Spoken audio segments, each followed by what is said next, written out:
Au Moyen-Âge, on massacrait les chats parce qu'on les associait au diable et à la sorcellerie. C'est le genre d'idée reçue, ceux qui les répètent se croient méga cultivés et super intelligents. Le Moyen-Âge, c'est 1000 années d'histoire. Dire qu'on détestait les chats pendant toute cette période et parce que le démon et je sais pas quoi, c'est débile. Oui, il y en a qui se méfiaient des chats, mais on trouve aussi des témoignages de gens qui les admiraient pour leur propreté ou qui les gardaient parce que c'était méga pratique contre les rongeurs. Certains nobles les adoptaient parce qu'ils en faisaient venir de très beaux, de lointaines contrées exotiques et que c'était très cher. J'adore le Moyen-Âge parce que tu peux expliquer tout un tas de trucs par le fait que les gens riches aiment montrer qu'ils sont riches. Il y avait des animaux associés à l'hérésie et aux pratiques occultes, mais rien n'indique que c'était exclusif aux chats. On compte aussi des chiens, des crapauds, des chauves-souris, des oiseaux. Kathleen Walker-Michael nous dit qu'au contraire, ceux qui avaient tendance à adopter des chats, c'était les femmes et les religieux, les prêtres, les bonnes sœurs, les moines, etc. C'est vrai que l'image du moine qui se livre à des cérémonies sataniques, c'est bien connu de tous les spécialistes de l'époque médiévale. La thèse du chat satanique, ça s'effondre complètement dès que tu te rends compte qu'en fait, on en trouve dans les images sacrées. Les animaux domestiques faisaient partie de la vie de tous les jours, comme aujourd'hui. On les gardait pour leur côté pratique, pour montrer son statut social,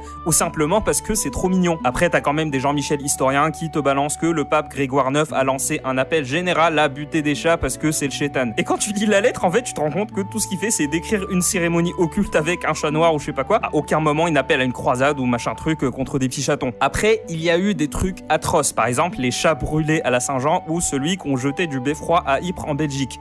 Les Belges... vous savez faire la fête. Et on a trouvé des endroits avec plein de squelettes de chats, par exemple en Angleterre, en Allemagne et au Danemark. Mais on a tellement peu d'exemples que non, on ne peut pas affirmer que de tels massacres étaient courants ou encouragés par les autorités. Et c'est pas parce qu'on les associait au mal. Il peut y avoir une quantité de raisons, que ce soit pour leur fourrure, pour leur viande. Oui, ça arrivait qu'on bouffait du chat parce qu'ils portaient des maladies ou tout simplement parce qu'il y en avait trop. Comme tous les animaux, les chats peuvent se transformer en nuisibles. Dans ce cas-là, on n'a pas d'autre choix que de les massacrer. C'est triste, mais c'est la réalité de ce qui est arrivé. Les gens au Moyen-Âge n'étaient pas des psychopathes. Si la chasse aux chats c'était un truc encouragé pour lutter contre le chétan ou machin truc, on en aurait trouvé beaucoup plus de traces que ça.